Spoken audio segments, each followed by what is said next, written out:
Livro de Esther, capítulo 8.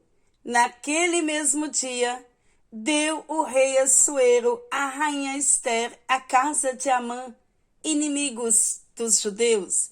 E Mardoqueu veio perante o rei, porque Esther tinha declarado o que lhe era.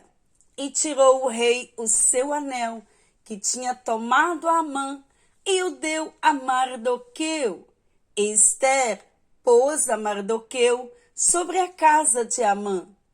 Falou mais Esther perante o rei, e se lhe lançou os pés, e chorou, e lhe suplicou que revogasse a maldade de Amã, o agagita, e o seu intento que tinha intentado contra os judeus. E estendeu o rei para Esther o cetro de ouro.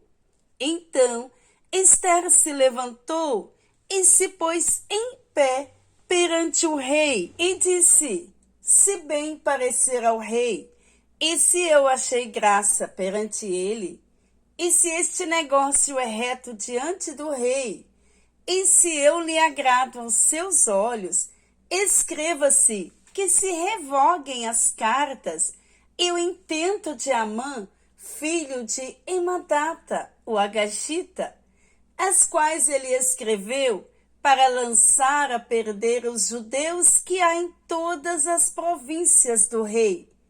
Porque como poderei ver o mal que sobrevirá ao meu povo? E como poderei ver a perdição da minha geração?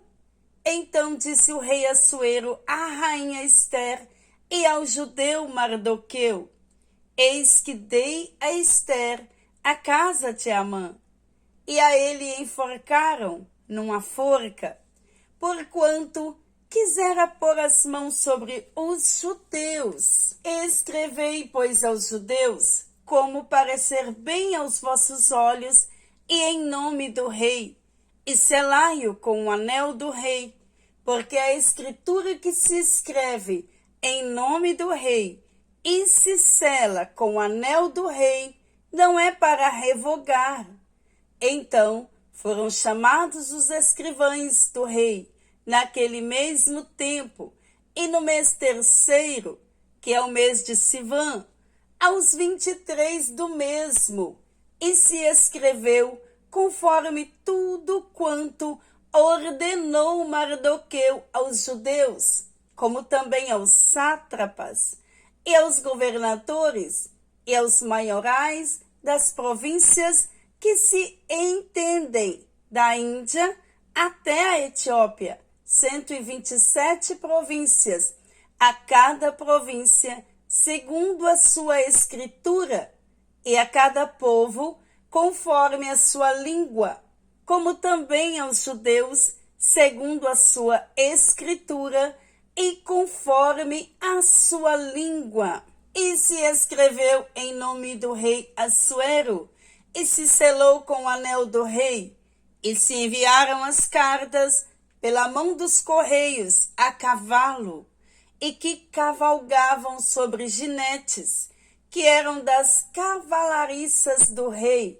Nelas, o rei concedia aos judeus que havia em cada cidade que se reunissem e se dispusessem para defenderem as suas vidas e para destruírem e matarem e assolarem a todas as forças do povo e província que com eles apertassem, crianças e mulheres, e que se saqueassem os seus despojos no mesmo dia em todas as províncias do rei Assuero, no dia 13 do 12º mês, que é o mês de Adar. E uma cópia da carta, que uma ordem se anunciaria em todas as províncias, foi enviada a todos os povos, para que os judeus estivessem preparados para aquele dia, para se vingarem dos seus inimigos. Os correios sob ginete das cavalariças do rei apressuradamente saíram impelidos pela palavra do rei. E foi publicada esta ordem na fortaleza de Susã. Então Mardoqueu saiu da presença do rei com a veste real azul celeste e branca, como também com a grande coroa de ouro e com a capa de linho fino e púrpura. E a cidade de Susã exultou e se alegrou. E para os judeus houve luz e alegria, e gozo e honra. Também em toda a província e em toda a cidade, aonde chegava a palavra do rei e a sua ordem, havia entre os judeus alegria e gozo, banquetes e dias de folguedo. E muitos entre os povos da terra se fizeram judeus, porque o temor dos judeus tinha caído sobre eles.